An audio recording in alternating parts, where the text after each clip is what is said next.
आने वाला order ready हुआ? हाँ।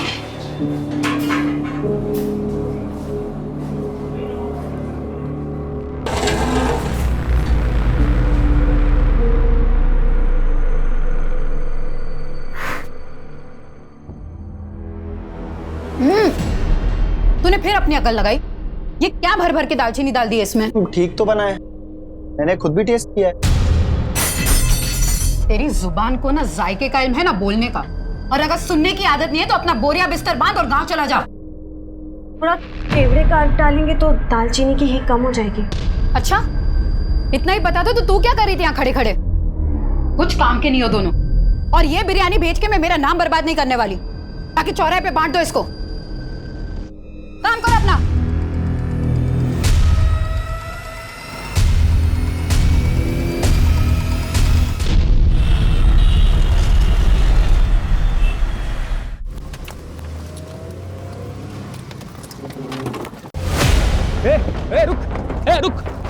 रुक इधर आ। साले रुक। साले तुझे बड़ा शौक है ना लड़की बनने का, हैं? अभी तुझे तेरा बताते किसे कहते हैं। साले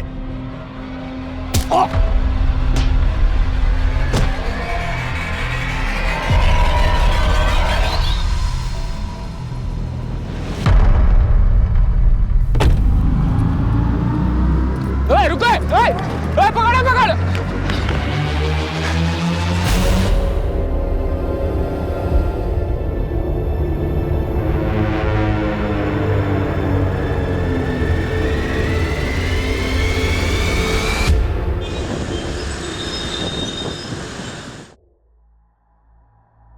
हिना जी, 5 नवंबर को हमारी कंपनी एक बड़ा इवेंट ऑर्गेनाइज करने जा रही है। 5000 लोग आपकी बिरयानी का लुत्फ उठाएंगे। इस बार कोई कसर मत छोड़ना। दिवाकर जी, इतने सालों से आपके मेहमानों को परोस रहे हैं, कभी कोई कसर छोड़ी है जो आप छोड़ेंगे? लेकिन इस बार एक खास डिमांड है। आपकी खिदमत का मार्जिन बढ़ाना है क्या? नहीं, बस खिदमत का तरीका बदलना है। इस बार परोसने वाले लड़के नहीं, लड़कियां होनी चाहिए।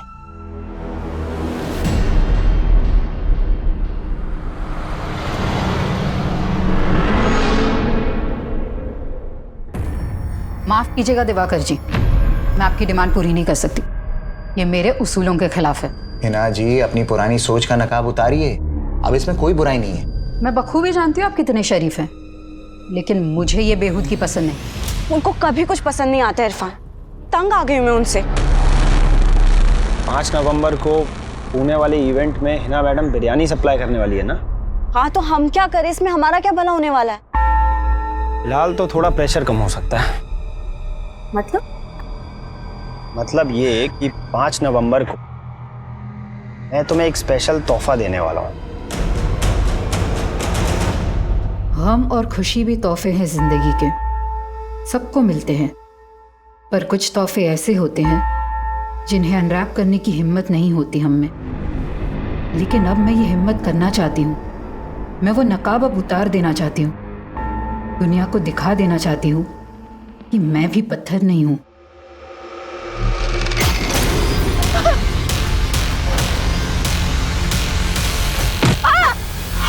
लेकिन जब भी हम जिंदगी को एक सही शुरुआत देने की सोचते हैं तो वो हर बार अपना अंजाम बदल देती है।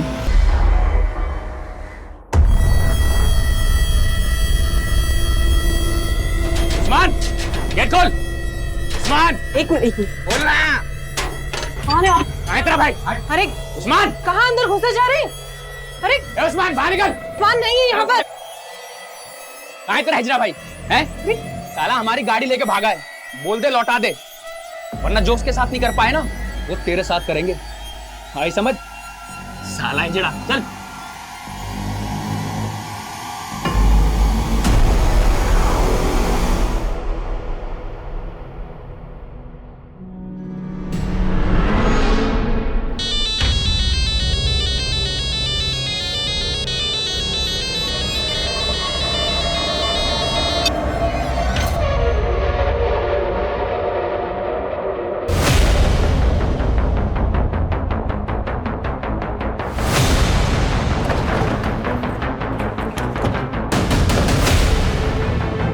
हटिए।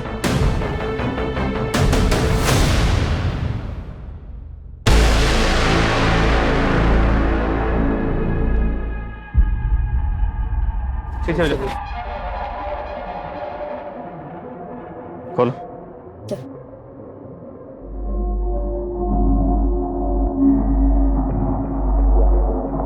नमस्कार, आदाब। मैं अनूप सोनी क्राइम पेट्रोल सतर्क के ब्लैक हेडलाइंस अध्याय के आज के एपिसोड में आप सबका स्वागत करता हूं। हमारी जिंदगी की कुछ बातें ऐसी होती हैं जो हम दुनिया के सामने नहीं लाते हैं। हमारी कोशिश यही रहती है कि दुनिया की नजरों में हमारी वही इमेज बने जो हम उनको दिखाना चाहते हैं। हम में से ज्यादातर लोग अपने अंदर और बाहर दो ऐसी अलग अलग जिंदगियां जीते हैं जो कभी कभी आपस में मेल नहीं खाती हैं। और इस केस से जुड़े लोगों की जिंदगियां भी ऐसी हैं। ये केस पुणे में मिली एक औरत की लाश से शुरू हुआ था, लेकिन इस केस के तार पुणे, मुंबई, महाराष्ट्र से लेकर कर्नाटका, केरला और यहां तक कि वेस्ट बंगाल तक फैले हुए थे।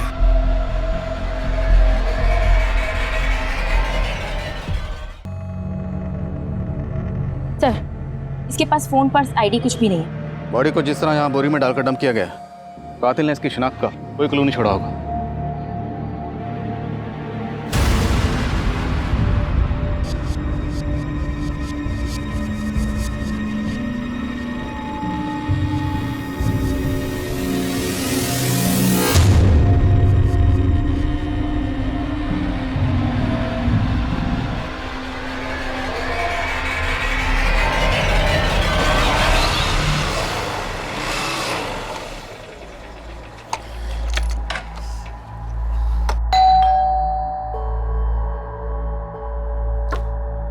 सादिक, आ गया बेटा?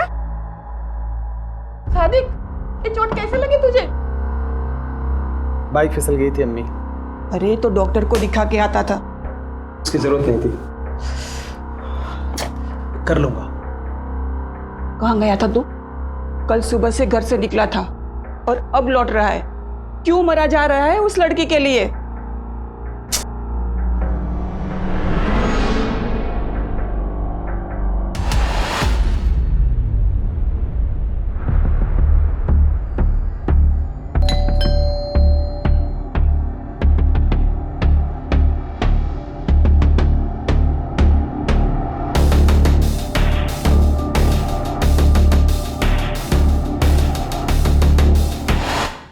चाय लोगी या कॉफी? नहीं, मुझे कहीं और भी जाना है। लेकिन अगले 90 मिनट तक तो तुम सिर्फ मेरी हो। जी, कौन सा मसाज लेंगे? Deep tissue. तो चले शुरू करें।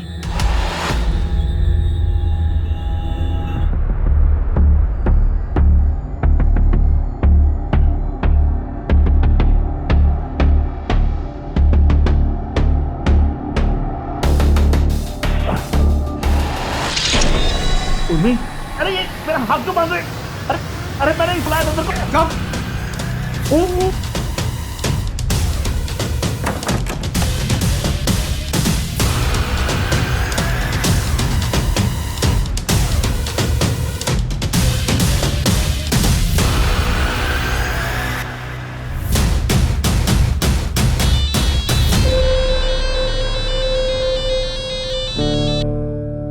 हेलो, उस्मान कहाँ है तू? हाँ दीदी, मैं थोड़ा काम में फंसा हूँ। मैं आपको कॉल करूँ? देख, झूठ मत बोल। और ये गाड़ी किसकी उठाई तूने? अरे दीदी, मैं झूठ क्यों बोलूँगा आपसे? अच्छा, आप थोड़ी देर रुको ना, मैं आपको कॉल करता हूँ, ठीक है? बाय दीदी। अरे उस्मान सुन।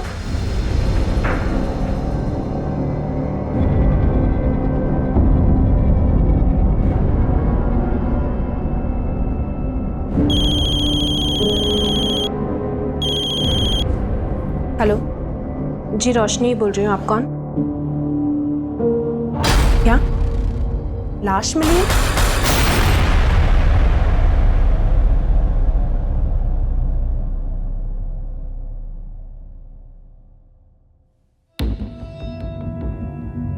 सर, इस औरत के सर और माथे पे जो जख्म है उसमें स्टोन के कुछ टुकड़े मिले हैं। मतलब इस औरत के सर पर किसी भारी पत्थर से लगातार वार किया गया। लेकिन इस औरत के नेक बोन में भी फ्रैक्चर है और हत्या गला दबाकर ही की गई है। और इसकी हत्या तकरीबन 60 से 65 घंटे पहले हुई होगी। 60 से 65 मतलब 5 नवंबर को। रेप के कुछ हैं? नहीं सर, ऐसा कुछ नहीं। पर हाँ, इसके पेट में प्रेगनेंसी के मार्क्स हैं। शायद 2 या उससे ज़्यादा बार डिलीवरी हुई है। मतलब ये औरत शादीशुदा हो सकती है? जी सर। माँ, बीवी, बहन, बेटी, मैंने औरत की जिंदगी का हर रिश्ता जिया, लेकिन मेरा वजूद हमेशा प्यासा रहा, उस प्यार का जो हमेशा मुझसे छीन लिया गया। मिजाज ही बदल दिया तुमने। पकोड़े जैसी चीज को रोज नया टेस्ट दे देती हो। मेरे अब्बू का हुनर है, कभी जबान तो कभी हाथों में उतर आता है। जुबान तो मैं तुम्हारी पकड़ नहीं सकता, लेकिन इसे मरते दम तक थामे रखना चाहता हूं।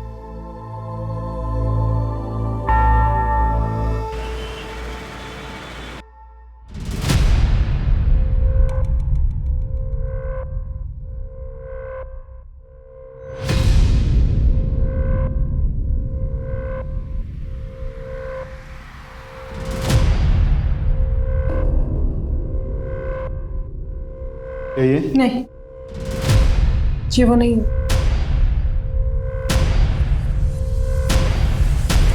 सर, क्राइम सीन के आसपास कोई भी ऐसा नहीं मिला जो इस औरत को पहचानता हो।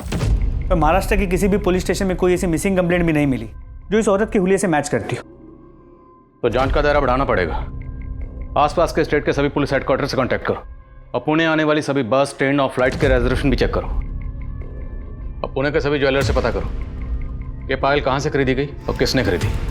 सर, हिना की पहचान पता करने का हर जरिया अपनाया जा रहा था, लेकिन फिलहाल कहीं से कोई भी लीड नहीं मिल रही थी, जो पुलिस को ये सोचने पर भी मजबूर कर रही थी कि कहीं हिना के मर्डर में उसके किसी करीबी का तो हाथ नहीं था। फटाफट करो इसको। अरे कितना वक्त लगा रहे तुम लोग, फटाफट करो। दिखाओ, 1 बजे तक डिलीवरी करना है माल। फटाफट काटो बेटा, जल्दी से। और सुनो, हिना नहीं है तो ये मत समझना कि छूट मिल गई है, ढिलाई नहीं होगी कोई। फटाफट काम करो और जो कुछ होगा मेरे हिसाब से होगा यहाँ पे, समझ गए ना? फटाफट करो काम। आदाब, ये क्या बदतमीजी है? आदाब, आदाब, आदाब, दरवाजा खोलो। आदाब, दरवाजा खोलो। आदाब।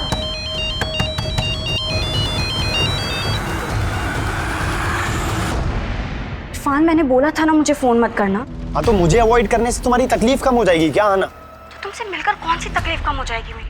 यार, तकलीफ में सिर्फ तुम ही नहीं हो ना, मेरी भी तो प्रॉब्लम समझो। प्लीज एक बार मिल लो। ठीक है, बताती हूँ। किससे बातें कर रही थी? आप क्यों ताका झाकी करती हैं?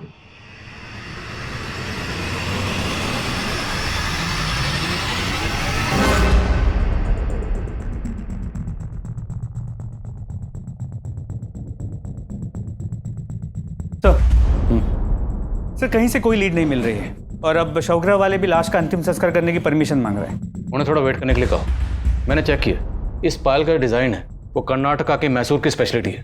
मतलब चांसेस है कि ये औरत मैसूर की हो सकती है? पॉसिबल है, लेकिन मर्डर हुआ पुणे में। एक काम करो, जिस एरिया में हमें लाश मिली उस एरिया का डंप डाटा स्टडी करो। हो सकता है मर्डर के वक्त इस औरत का फोन एक्टिव रहा, और मैसूर में यह पता करने की कोशिश करो कि पायल कहां से खरीदी हो सकती है। जी सर।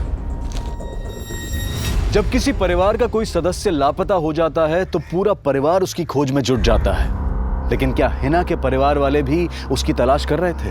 1 महीने से ज्यादा का वक्त गुजर चुका था और हिना के शव को अंतिम विदाई देने वाला कोई सामने नहीं आया था। वहीं पुणे से लगभग 2000 किलोमीटर दूर कोलकाता में रोशनी नाम की एक औरत ने अपने पति की गुमशुदगी की रिपोर्ट लिखवाई थी और उसे लगातार कई लाशों की शिनाख्त के लिए बुलाया जा रहा था। 4 राज्यों तक फैले इस केस में ऐसे कई चेहरे थे जो इस केस को और भी रहस्यमयी बनाने वाले थे, लेकिन फिलहाल पुणे पुलिस कर्नाटका के मैसूर शहर में इस केस की कड़ियां ढूंढ रही थी। लेकिन किसी भी सुनार से यह पता नहीं चल पा रहा था कि वो पायल कहां से बेची गई होगी। वहीं पुणे में क्राइम सीन के एरिया का डंप डेटा भी निकाला जा रहा था। वहीं पुणे से लेकर मैसूर तक के लोकल अखबारों में हिना की तस्वीरें छपवाई गईं और जगह जगह उसके पोस्टर्स चिपका दिए गए थे। और जल्द ही एक ऐसा आदमी सामने आया जो हिना को जानता था।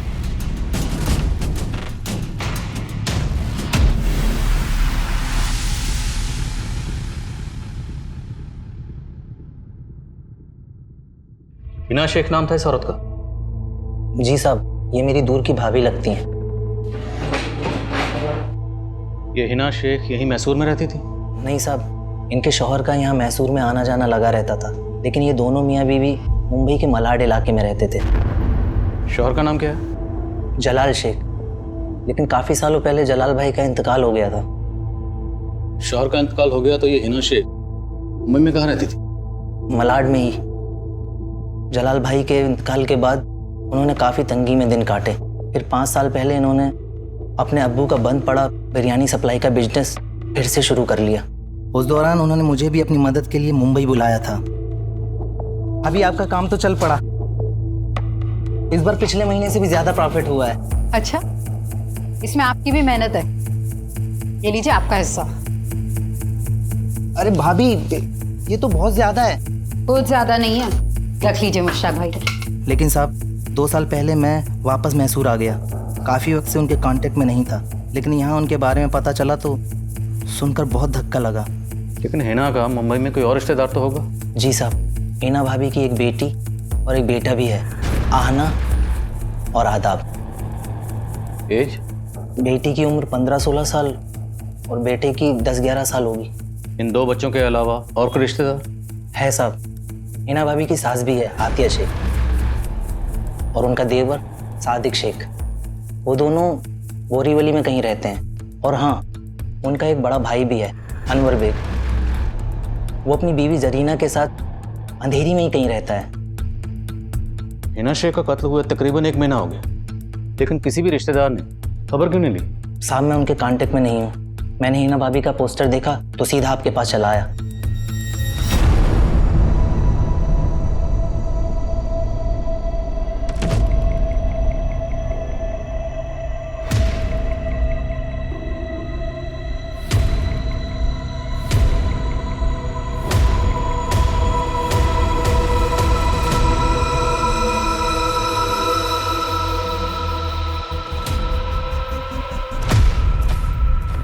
आपको गलतफहमी हो रही है सर। हमने तो हिना की गुमशुदगी की रिपोर्ट भी लिखवाई थी। कौन से पुलिस स्टेशन में? जी, मलाड पुलिस स्टेशन में। FIR भी लिखवाई है सर, ये देखिए।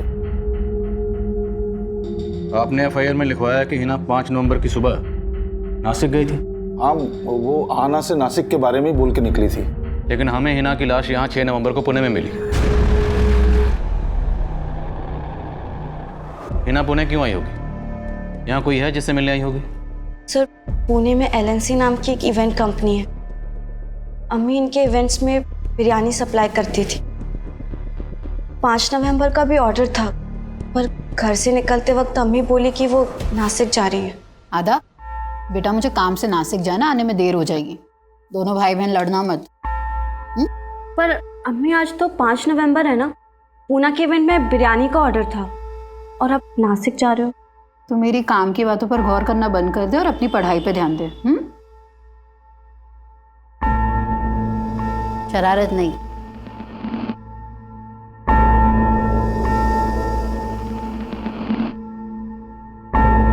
अम्मी, हग नहीं करोगे?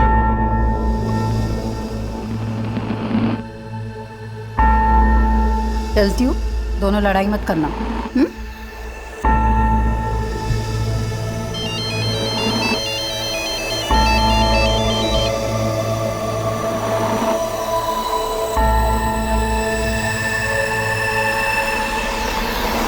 हाँ ना, तुम्हारी अम्मी का किसी के साथ कोई झगड़ा, कोई दुश्मनी? हमें तुम्हारी अम्मी के बॉडी के पास से ये पायल मिली। हाँ सर,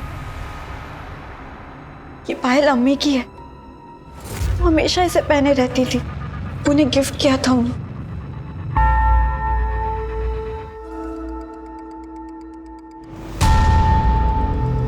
सर, क्या मैं ये पायल ले जा सकती हूँ?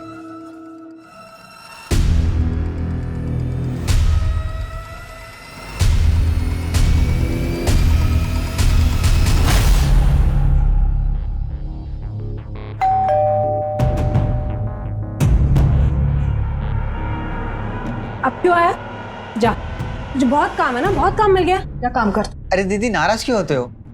आपके सिवाय कुछ है क्या मेरा? अच्छा चल, मक्खन मत लगा, आजा अंदर। अच्छा दीदी, रफीक भाई कहाँ है? क्या हुआ दीदी, सब ठीक तो है ना? अब तू ये सब छोड़ ना, चल तू बैठ, मैं तेरे लिए अभी चाय पानी लेकर आती हूँ, ठीक है?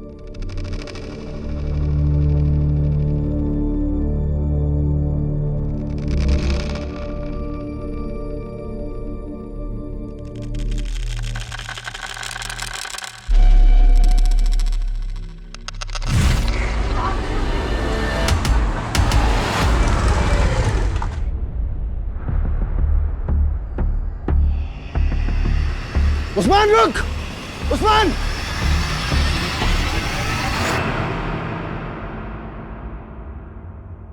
चल चाय पी।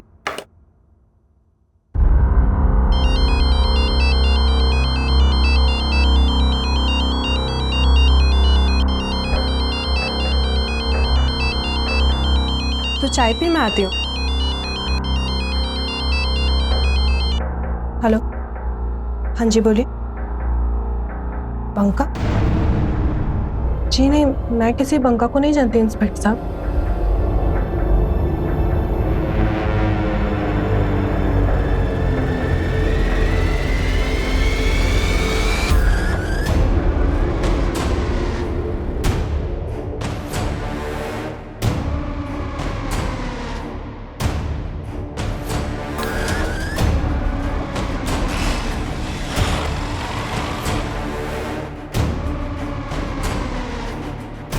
हिना के रिश्तेदारों ने उसकी मिसिंग कंप्लेंट फाइल की थी, हमें इस बारे में क्यों नहीं पता चला? तो चूक लोकल पुलिस की, शायद उन्होंने ध्यान नहीं दिया। हमने हिना की फ़ोटो को सर्कुलेट कर रखा है, तो उनसे बात करके ऐसा लगा कि शायद उन्होंने हिना को ठीक से ढूंढने की कोशिश भी नहीं की है। पर अब हमें कोई चूक नहीं करनी, हमें किसी भी कीमत पर हिना के कातिल को ढूंढना है। हिना 5 नवंबर को अपने घर से बेटी को ये कह के निकली कि वो नासिक जा रही, जबकि हमें हिना की लाश 6 नवंबर को पुणे में मिली। मामला कुछ समझ में नहीं आ रहा।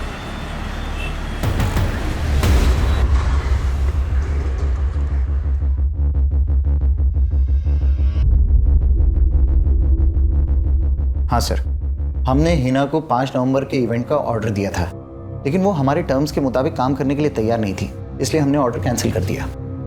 लेकिन ऐसी क्या टर्म्स थी आपकी जो आपने इतने पुराने वेंडर का ऑर्डर कैंसिल कर दिया? सर दरअसल हिना अचानक से अपना प्राइस बढ़ाने लग गई, इसलिए हमने उसका ऑर्डर कैंसिल किया और दूसरे को ऑर्डर दे दिया। आपने ऑर्डर कैंसिल कर दिया था तो हिना पुणे क्यों आई थी? सर वो मैं कैसे बता सकता हूँ। गिनवा के रखो उसको पूरा और भर के रखना इसको ना, संभाल के, ठीक है? खाना बेटा, मैंने बोला था ना सब संभाल लूंगा मैं। अब तुम घर जाओ, बिल्कुल फिक्र मत करो, अपना और आदाब का ख्याल रखना। अच्छा एक और ज़रूरी बात थी, ये कंपनी का जो अकाउंट है उसका नेट बैंकिंग का पासवर्ड क्या है? तो वेंडर लोग के फ़ोन आ रहे हैं बार बार पेमेंट के लिए।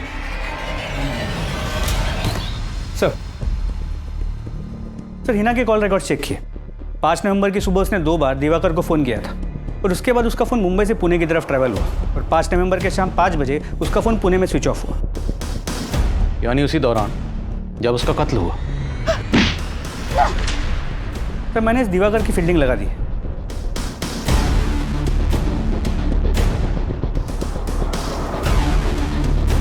और सर इस दिवाकर के बारे में कुछ पता भी चला है। करीब 1 साल पहले इसने हैदराबाद में एक इवेंट किया था जहां पर रेड पड़ी थी। वहां पर अश्लील डांस हो रहा था। इस दिवाकर पर गर्ल्स ट्रैफिकिंग का आरोप भी लगा था, लेकिन बाद में उसे उस केस में क्लीन चिट मिल गई थी। पर हम इस दिवाकर को क्लीन चिट नहीं दे रहे। हिना की बेटी का कहना है कि हिना घर से ये कह के निकली कि वो नासिक जा रही है, जबकि हिना का फ़ोन नासिक नहीं बल्कि पुणे की तरफ ट्रैवल कर रहा था। मामला क्या है? एक लड़का है इरफान,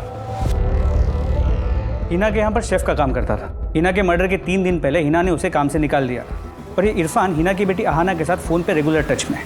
सर जिस जगह हिना का मर्डर हुआ था हमने उस एरिया का डम डेटा स्टडी किया और सर उस डम डेटा के अकॉर्डिंग हिना के 2 नंबर शो हो रहे थे और अहाना ने हमें उसका एक ही नंबर दिया है। 2 नंबर? सर हमने इस नंबर के कॉल रिकॉर्ड्स निकाले हैं। हिना के इस दूसरे नंबर के कॉल रिकॉर्ड्स लिख लो। और वो शेफ क्या नाम होता है? इरफान। बुलाओ उसे। सर।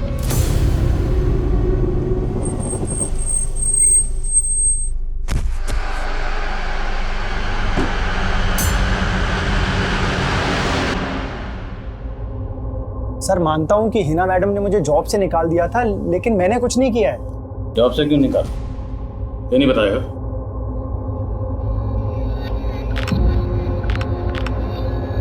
कैसी लग रही हूँ? बहुत खूबसूरत लग रही हो। पर अम्मी के रहते ना ऐसे कपड़े नहीं पहन सकती मैं। लेकिन फिलहाल मेरे लिए तो पहन सकती हो ना। वैसे लगता है अम्मी।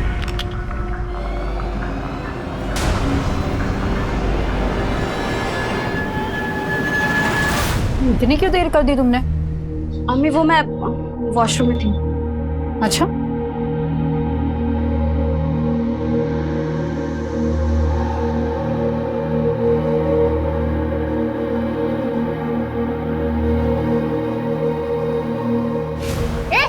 रुक इरफान।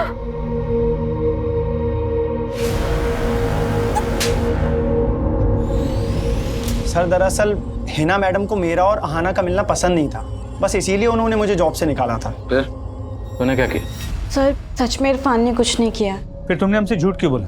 तुम्हारी अम्मी नासिक गई थी, जबकि 5 नवंबर को तुम्हारी अम्मी पुणे में थी। सर अम्मी मुझे नासिक का ही बोल के गई थी। बेटा मुझे काम से नासिक जाना, आने में देर हो जाएगी।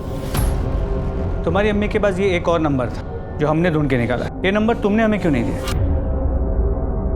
अम्मी एक ही नंबर यूज करती थी सर, इस नंबर के बारे में मुझे नहीं पता है। अहाना के अलावा हिना का भाई अनवर, भाभी जरीना, देवर सादिक और सास आतिया, कोई भी हिना के इस दूसरे नंबर के बारे में नहीं जानते थे। सवाल ये है कि हिना अपने इस दूसरे नंबर के बारे में अपने घर वालों से सीक्रेट क्यों रखेगी? कहीं घर वालों में से कोई कुछ छुपा तो नहीं रहा? सर अहाना को देख के लगता तो है कि वो कुछ तो छुपा रही। और वो इरफान, वो भी कुछ ठीक नहीं लग रहा। नजर रखो दोनों पर और हिना के बाकी रिलेटिव्स के बारे में पता करो। सर हिना के दूसरे नंबर के कॉल रिकॉर्ड्स चेक। उसके उस नंबर पर सिर्फ एक ही नंबर से कॉल्स आती थी और उसी नंबर पे कॉल्स की जाती थी। सिर्फ एक नंबर? जी सर। और वो नंबर किसी रोशनी मिर्ज़ा के नाम पर उसके कोलकाता के एड्रेस पर रजिस्टर्ड है। सर ये है रोशनी मिर्ज़ा और अब इसका वो नंबर भी बंद आ रहा है।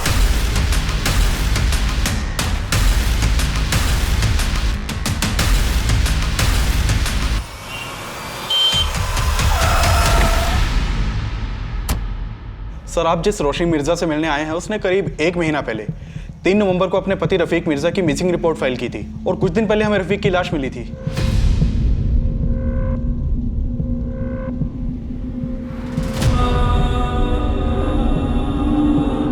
क्या ये आपके पति हैं? 3 नवंबर को रोशनी के शौहर का यहाँ कलकत्ता में मर्डर हुआ और 5 नवंबर को हिना का पुणे में। वो हिना जिसे रोशनी लगातार कॉल कर रही थी और 5 नवंबर को ही रोशनी का नंबर पुणे में बंद हुआ। लेकिन सर आपका फ़ोन आते ही मैंने कंफर्म किया, उस दौरान रोशनी यही कोलकाता में ही थी। इनफैक्ट 5 नवंबर को मैं रोशनी से पूछताछ के लिए मिला भी था। तो फिर रोशनी का वो नंबर पुणे में कैसे एक्टिव था? रोशनी मिर्ज़ा नाम है इस औरत का। क्या आप में से किसी ने कभी भी इसे हिना के साथ देखा है? नहीं सर। हाँ सर, हम लोगों ने भी कभी इस औरत को नहीं देखा। मैं किसी रोशनी को नहीं जानती। और आप? नहीं सर।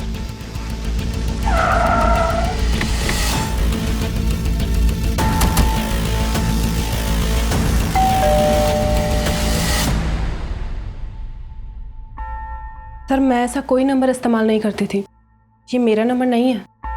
लेकिन ये नंबर आपके नाम पर रजिस्टर्ड है और इस नंबर से मुंबई में एक हिना नाम की औरत से लगातार बातें हो रही थी। ये हिना, पहचानते हैं इसे?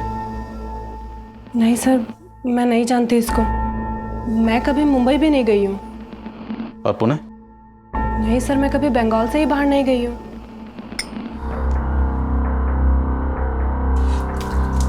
क्यों उस औरत के गम में अपनी जिंदगी बर्बाद कर रहा है और साथ में मेरी भी? उसी के गम में पी रहा हूं अम्मी। अगर उसने मेरे जज्बात को समझा होता तो आज उसका ये हश्र नहीं होता। शादी? तूने तो उसका ये हाल नहीं किया। जिस दिन हिना की मौत हुई उस दिन तू भी तो यहाँ नहीं था।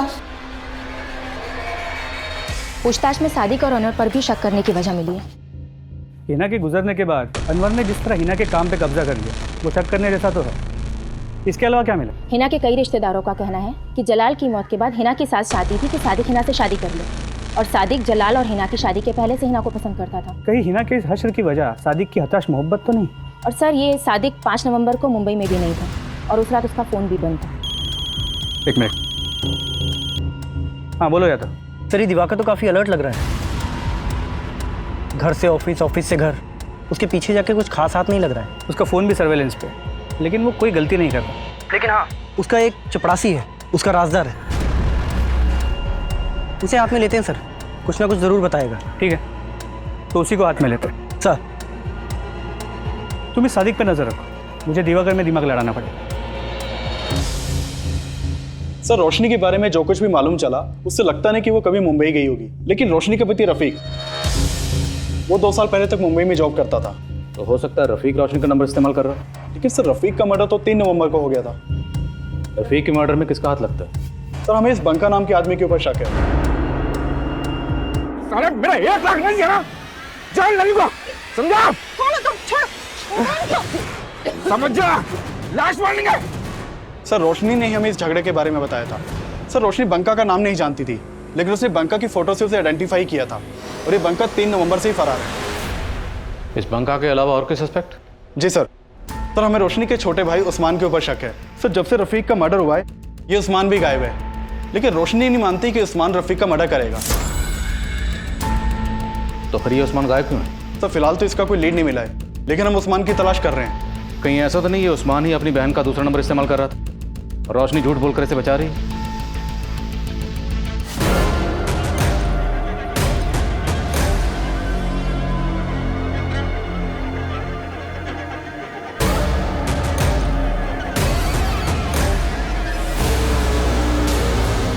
मैं मानता हूँ कि मैं हिना से निकाह करना चाहता था, लेकिन हिना तुझसे शादी नहीं करना चाहती थी। ये बात तुझसे बर्दाश्त नहीं हुई? ऐसा कुछ नहीं किया है सर। उस शाम तू कहा था जिस दिन हिना का मर्डर हो? लोनावाला में अपने दोस्तों के साथ। तू लोनावाला में नहीं, पुणे आया हुआ था। तू जानता था कि हिना पुणे आई हुई है। अब ये बता कि हिना के दूसरे नंबर की कहानी क्या है, और ये रोशनी का इस मर्डर से क्या लेना है? मैं किसी रोशनी को नहीं जानता सर, और ना ही हिना के किसी दूसरे नंबर के बारे में। मैं कह रहा हूँ मैंने कुछ नहीं किया है। साहब मेरे सादिक ने कुछ नहीं किया, और वो तो ये निकाह करना चाहता भी नहीं था, बल्कि मैं चाहती थी कि हिना का निकाह सादिक से हो।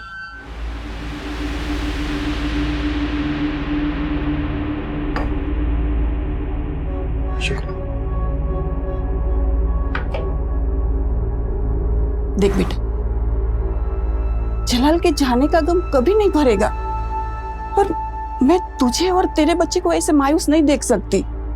और मेरे कहने पर सादिक तुझे अपनाने को तैयार है, निकाह कर ले इससे। ये आप क्या कह रही हैं अम्मी? सादिक मेरे भाई जैसा है।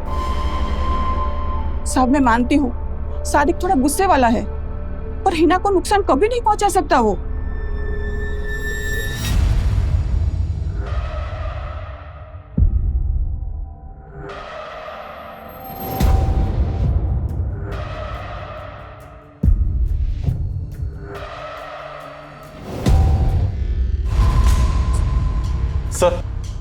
सर आप मान रहे थे कि उस्मान रोशनी का दूसरा नंबर यूज कर रहा होगा, लेकिन यहाँ तो उस्मान का भी मर्डर हो चुका है।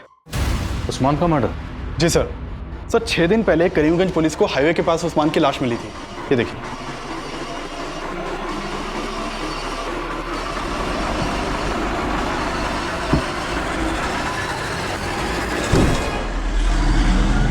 उस्मान को कौन मार सकता है? सर फिलहाल इसकी तो कोई लीड नहीं मिली है, लेकिन एक चौंकाने वाली बात पता चली है कि उस्मान किन्नर था।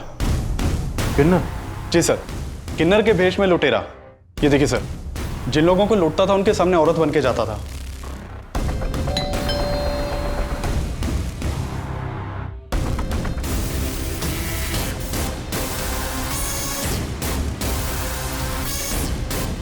पूरा गैंग था इसका, और कई एरियाज की पुलिस उस्मान को ढूंढ रही थी, लेकिन सर रोशनी ने हमें नहीं बताया कि उस्मान किन्नर था।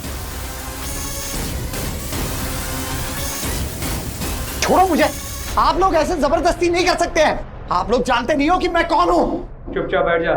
सर आपको कोई गलतफहमी हुई है, मेरी हिना से कोई दुश्मनी नहीं थी। तेरे चपरासी ने हमें तेरे और हिना के उस मुलाकात की सच्चाई बता दी। मैं अच्छी तरह जानती हूँ कि तुम्हारी कंपनी इवेंट्स की आड़ में अश्लील नाच और न जाने क्या क्या करवाते हो, इसलिए बेहतर होगा कि मेरी पेमेंट क्लियर कर दो, वरना एक एक को एक्सपोज कर दूंगी मैं। ऐसा सोचना भी मत, वरना वो हश्र करूंगा कि ये धमकी किसी और को देना, मुझे नहीं। सर मैं मानता हूं कि हिना ने मुझे एक्सपोज करने की धमकी दी थी, लेकिन उसके मर्डर में मेरा कोई हाथ नहीं है। सर सर उस्मान बचपन से ही किन्नर था, लेकिन ये हमने हमेशा छुपा कर रखा। पर पैसों की तंगी से लड़ने के लिए वो औरत के भेस में। तो तुम ये जानती थी कि उस्मान औरत के भेस में जुर्म कर रहा था? रफीक भी जानता था? उन्हें तो ये भी मालूम नहीं था कि वो किन्नर था, पर एक दिन उन्होंने उसको देख लिया। उस्मान रुक! उस्मान! रफीक ने मुझे सब बता दिया था और इस बात को लेकर उस दिन बहुत झगड़ा भी हुआ था। तुम दोनों ने मुझसे इतनी बड़ी बात छुपाई। ये किन्नर है और मेरी बीवी है किन्नर की बहन। पर जीजाजी इसमें दीदी का कोई कसूर नहीं है। मेरा तुझसे कोई वास्ता नहीं है और दोबारा अपनी शक्ल मत दिखाना मुझे। रफीक ये क्या कर रहे तुम? दीदी को हाथ कैसे लगाया? उस्मान छोड़ छोड़, रफीक छोड़। लेकिन मैंने किसी तरह उस्मान से कसम ले ली कि अब वो कोई बुरा काम नहीं करेगा। लेकिन जब रफीक गायब हुए तो क्या? जब रफीक गायब हुआ तो क्या हुआ? सर मुझे पता था कि उस्मान ने ही रफीक को। तुम कहना चाहती हो उस्मान ने रफीक को मारा? सर मुझे शक था, पर मेरा वो दूसरा नंबर वो भी उस्मान ही इस्तेमाल कर रहा था। तो उस्मान हिना को जानता था? सर इस बारे में तो मुझे कुछ मालूम नहीं है।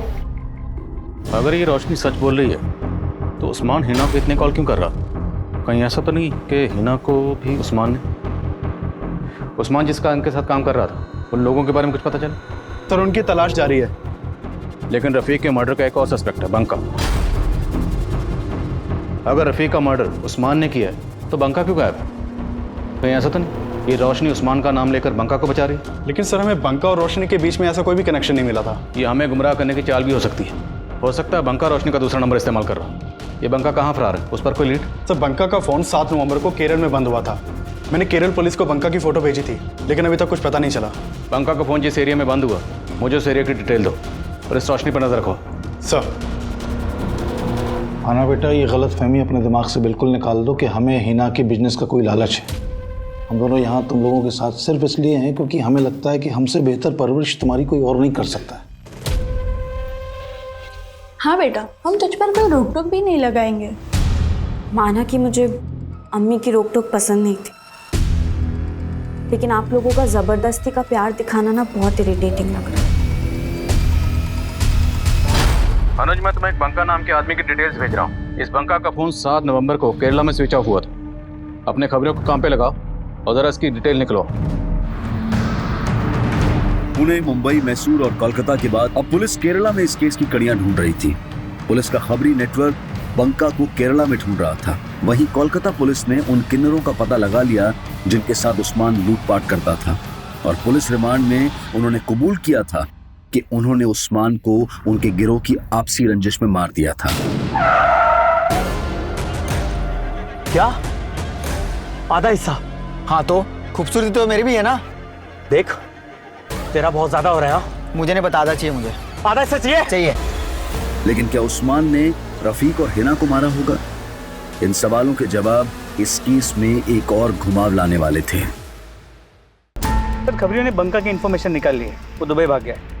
दुबई भाग गया? जी सर, यहाँ केरला में बंका जहाँ ठहरा हुआ था उस जगह का पता चल गया है। वहाँ फिलहाल कोई अहमद पाशा नाम का आदमी रहता है। हो सकता है उससे हमें कोई बंका की इन्फॉर्मेशन मिल जाए।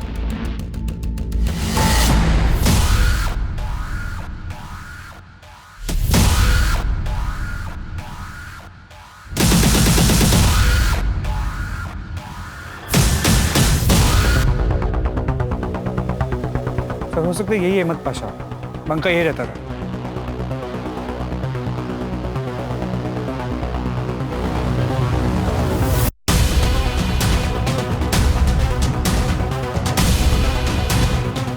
रफीक,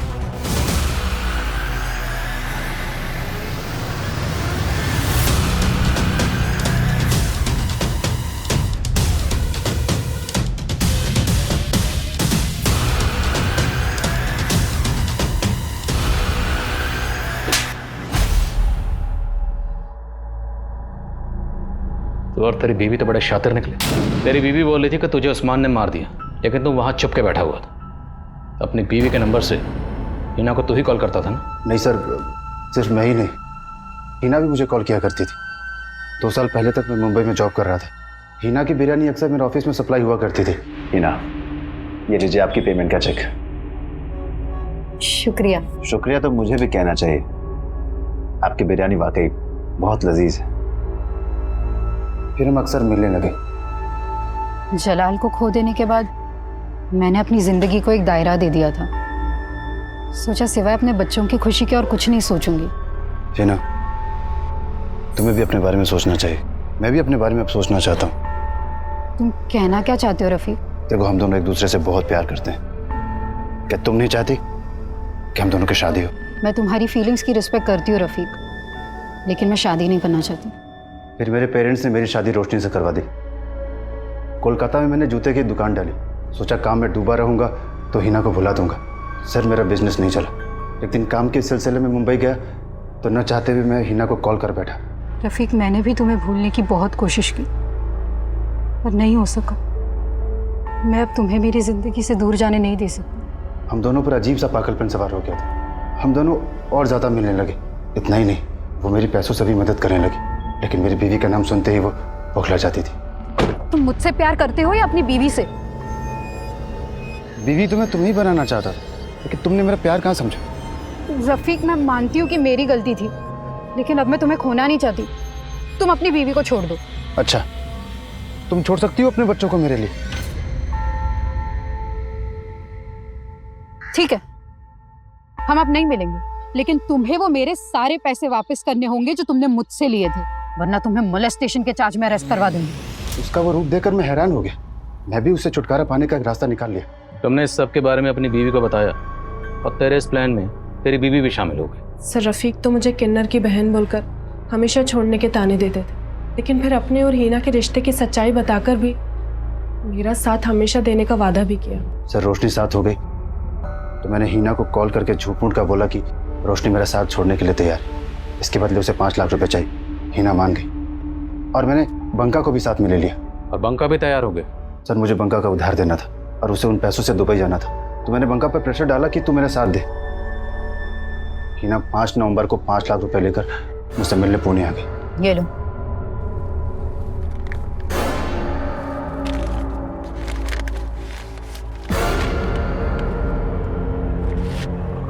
बाका,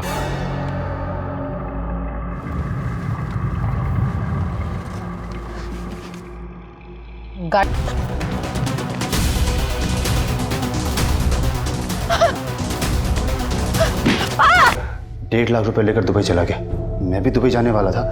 केरला में अहमद पाशा के नाम से मैंने अपना पासपोर्ट ही बनवा लिया था। वीज़ा लगने की देरी थी कि आप लोग आ गए।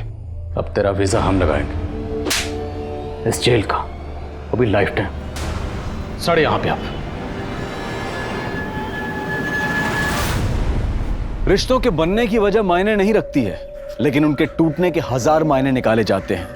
छिप छिप कर मिलना रिश्ते की मजबूरी हो सकती है, लेकिन यह सोचने की जरूरत है कि जिस रिश्ते को हम दुनिया के सामने नहीं ला सकते हैं, वो रिश्ता हमेशा हमें डर की जिंदगी देता है। इसलिए दुनिया की परवाह करने से बेहतर है कि हम अपनी परवाह करें। अगर हिना ने वाकई अपनी परवाह की होती तो वो शादीशुदा रफीक को अपनी जिंदगी में वो जगह नहीं देती जो उसने दे दी थी। और यही वजह थी जिसने रफीक के हौसले इतने बुलंद कर दिए कि वो धोखे और फरेब का एक ऐसा खेल रच बैठा जिसने हिना को हमेशा के लिए खामोश कर दिया। अब मैं अनूप सोनी आपसे विदा लेता हूं। फिर मुलाकात होगी क्राइम पेट्रोल सतर्क के ब्लैक हेडलाइंस अध्याय में एक और नए केस के साथ। और याद रखें, क्राइम और आपके बीच में सिर्फ इतना फर्क है कि आप कितने सतर्क हैं। सतर्क रहें, सुरक्षित रहें। जय हिंद।